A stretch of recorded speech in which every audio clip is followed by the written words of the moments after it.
Good morning student, আবারও চলে এলাম নতুন একটি ভিডিও নিয়ে। এই ভিডিওর মাধ্যমে আমি আলোচনা করব ওয়েস্ট বেঙ্গল বোর্ডের ক্লাস 4 উইংস পার্ট 1 বইয়ের রিভিশনের পেজ নাম্বার 13 এর activity 18, activity 19, activity 20, activity 21, activity 22।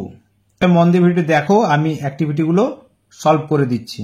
দেখো অ্যাক্টিভিটি 18 এ write the plural forms of the following word. এইখানে যে কতগুলো ওয়ার্ড দেওয়া আছে এগুলো সিঙ্গুলারে দেওয়া আছে, আমাদেরকে কি করতে হবে? প্লুরাল করতে হবে। একটা করে দেওয়া আছে আর বাকিগুলো আমাদেরকে করতে হবে। দেখো প্রথমে কি আছে? বুক আছে, এখানে এস যোগ করে বুকস হয়েছে। এরপর ট্রি, প্লুরাল ফর্ম হবে ট্রিজ, এস যোগ হয়ে যাবে। টয়, এস যোগ হয়ে যাবে টয়েস। ওয়ে, ওএস, এস যোগ হয়ে যাচ্ছে প্লুরাল ফর্মে। Girl, girls. বুঝতে পারলে? খুবই সোজা, শুধু এস যোগ করে প্লুরাল ফর্ম করে দেওয়া হয়েছে। এরপরে দেখো activity 19, fill in the blanks by choosing appropriate word from the bracket. এখানে ব্র্যাকেটে দুটো করে অপশন দেওয়া আছে, সঠিক কোনটা হবে সেটাকে এই শূন্যস্থানে লিখতে হবে। দেখো চলো একটা একটা করে আমি কমপ্লিট করে দেখাচ্ছি। একের দাগে দেখো, I dash see sees a tram on the street. তো রাস্তায় আমি ট্রাম গাড়ি দেখেছি, তাহলে এখানে সি হবে না সিজ হবে। প্রথমে বলে রাখি, থার্ড পারসন সিঙ্গুলার নাম্বার হলে ভার্বের শেষে এস বা ইএস যোগ করতে হয়, শুধুমাত্র থার্ড পারসন সিঙ্গুলার নাম্বার। সাবজেক্টটা যদি থার্ড পারসন সিঙ্গুলার নাম্বার হয় তবে সেই ক্ষেত্রে শুধু ভার্বের শেষে এস বা ইএস যোগ হয়। তাহলে দেখো, তাহলে আই এটা ফার্স্ট পারসন, তাহলে আই এখানে এটা হবে না, তাহলে এখানে কি হবে? I see. তাহলে দেখো I see a tram on the street. Number 2 এ দেখো, he dash thinks I am clever. He এটা হচ্ছে থার্ড পারসন এবং সিঙ্গুলার নাম্বার, তাহলে এটা ভার্বের শেষে এস বাই এস যোগ করতে হবে। তাহলে এখানে দেখো দেওয়া আছে থিংস, এস যোগ করে, ঠিক আছে? এইটা হবে he thinks I am clever, সে ভাবে আমি চালাক। They reads the book several times. দেখো এখানে দে মানে তাহারা, এটা থার্ড পারসন কিন্তু এটা প্লুরাল ফর্ম, তাহলে এখানে কি হবে? এইটা হবে রিড, ঠিক আছে? They read the book several times. এরপরে 4 দাগে দেখো, we dash goes to school every day. আমরা প্রত্যেকদিন স্কুলে যাই, তাহলে উই হচ্ছে কি? এটা ফার্স্ট পারসন, তাহলে এখানে কি হবে? গো হবে, we go to school every day. My brother comes home from market, তাহলে এখানে কাম হবে না কামস হবে? দেখে নাও প্রথমে, মাই ব্রাদার এটা হচ্ছে থার্ড পারসন এবং সিঙ্গুলার নাম্বার, তাহলে এটা কি হবে? ভার্বের শেষে যেটা এস যোগ আছে সেটা করতে হবে, তাহলে কি হবে? Comes. My brother comes home from market. বুঝতে পেরেছ? এরপরে দেখো 6 দাগে, the cow moos to tell that she is hungry. এখানে দেখো দ্য কাউ এটা হচ্ছে থার্ড পারসন সিঙ্গুলার নাম্বার, তাহলে এখানে কি হবে? মোস হবে, ঠিক আছে? The cow moos to tell that she is hungry.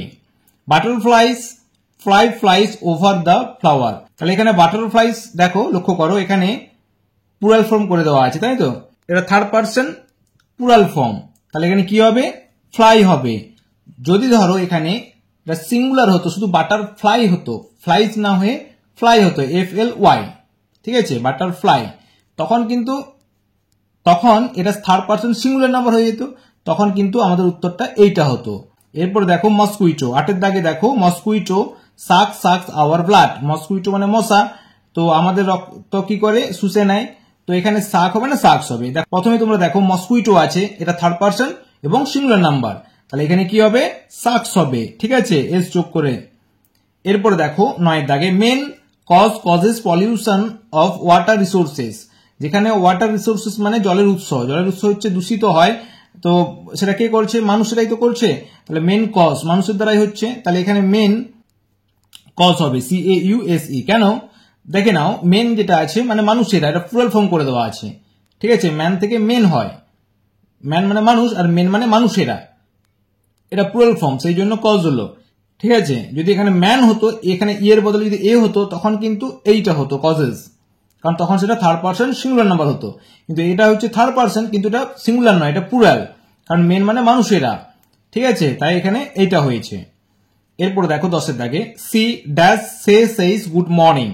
C এটা থার্ড পারসন সিঙ্গুলার নাম্বার, তাহলে ভার্বের শেষে যেটা এস বা এস যোগ আছে সেটা আমাদেরকে করতে হবে এখানে। তাহলে এখানে দেখো সেইস আছে, এস এ ওয়াই এস, তাহলে সি সেইস গুড মর্নিং, সে বলেছে যে গুড মর্নিং। তাহলে অ্যাক্টিভিটি 19ও কমপ্লিট করে দিলাম, ঠিক আছে। এরপর দেখো অ্যাক্টিভিটি 20। দেখো activity 20, add D or E D at the end of the words. তো এখানে কি করতে হবে, শেষে ডি বা ইডি যোগ করতে হবে। দেখো এখানে প্রথমে কিল আছে, এখানে কিল্ড হবে, K I double L E D killed. Play played, P L A Y E D played. Pick এখানেও ইডি যোগ হয়ে যাবে পিকড। এখানে শুধু ডি যোগ হবে, D I E D died. Solve S O L V E D solve. Recite D E C I D E D recited, বুঝতে পারলে। দেখো টক আছে, T A L K E D talked. Started S T A R T E D, এখানে E D যোগ হয়ে যাচ্ছে। Helped H E L P E D helped. এখানে দেখো ruled R U L E D. Believed B E L I E V E D. Divide D I V I D E D divided.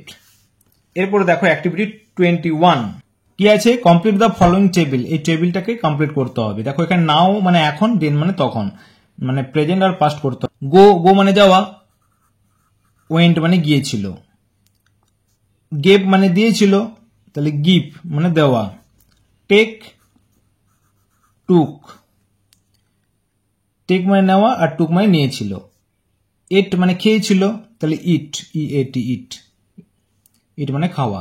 Sec নাড়ানো, সুক নাড়িয়েছিল। Understand বুঝতে পারা, understood বুঝতে পেরেছিল। স মানে দেখেছিল, তাহলে সি মানে দেখা। ফল মানে পড়ে যাওয়া, ফেল মানে পড়ে গিয়েছিল। লুজ মানে হারানো, লস্ট মানে হারিয়ে ফেলেছিল। ফিল মানে অনুভব করা, ফেল্ট মানে অনুভব করেছিল। ঠিক আছে, এগুলো তোমরা ভালো করে খাতায় তুলে নিয়ে মুখস্থ করে নেবে, ঠিক আছে। এরপরে দেখো activity 22, fill in the blanks by choosing appropriate doing words from the bracket. তো ব্র্যাকেটে দুটো করে ডুইং ওয়ার্ড দেওয়া আছে, তো যেটা সঠিক সেটাকে এই শূন্যস্থানে লিখতে হবে, ঠিক আছে। দেখো প্রথমে today I dash go went to school with my father. দেখো today I go went to school with my father. দেখো এখানে টুডে মানে আজকে, এটা প্রেজেন্ট, তাহলে এখানে কি হবে আই গো, ঠিক আছে। Today I go to school with my father. Yesterday গতকাল, দেখো এখানে দেখো ইয়েস্টারডে মানে গতকাল, মানে যেটা হয়ে গেছে, গতকাল মানে যে দিনটা চলে গেছে, তাহলে এটা পাস্ট ফর্ম করতে হবে। তাহলে আই টেক না took, I took, I took my mother with me. Last afternoon মানে গত বিকেল বেলায়, তাহলে এখানেও এটা হচ্ছে লাস্ট আফটারনুন মানে কি আগের দিনের ঘটনা বলছে, তাহলে এটা পাস্ট ফর্ম হবে। তাহলে I came late from school. Today I, তাহলে এখানে দেখো টুডে আছে মানে আজকের ঘটনা, তাহলে এটা প্রেজেন্ট ফর্ম করতে হবে। তাহলে আইয়ের পরে কি হয়, হ্যাভ না হ্যাড, প্রেজেন্টে হয় have. I have milk and bread. Yesterday গতকাল, তাহলে এটা হচ্ছে আগেকার ঘটনা, তাহলে পাস্ট ফর্ম করতে হবে। উই লেফট হোম আর্লি, তাহলে ওখানে কি হবে লেফট, এল ই এফ টি লেফট। ঠিক আছে, শুধুমাত্র এই জিনিসগুলো দেখে প্রেজেন্ট আর পাস্ট আমি করলাম। দেখো টুডে মানে আজকে, তাই প্রেজেন্ট ফর্ম করলাম। ইয়েস্টারডে মানে গতকাল, তাই পাস্ট ফর্ম করলাম। আবার দেখো লাস্ট আফটারনুন, এটা দেখে আমি পাস্ট ফর্ম করলাম। টুডে আজকে, প্রেজেন্ট ফর্ম করলাম। ইয়েস্টারডে গতকাল, তো এটা দেখে আমি এই লেফটটা করলাম, ঠিক আছে। আজকে এইটুকুই, পরের নেক্সট ভিডিওতে আমি পরের অ্যাক্টিভিটিগুলো সলভ করে দেবো। তোমরা সবাই ভালো থাকবে, সুস্থ থাকবে।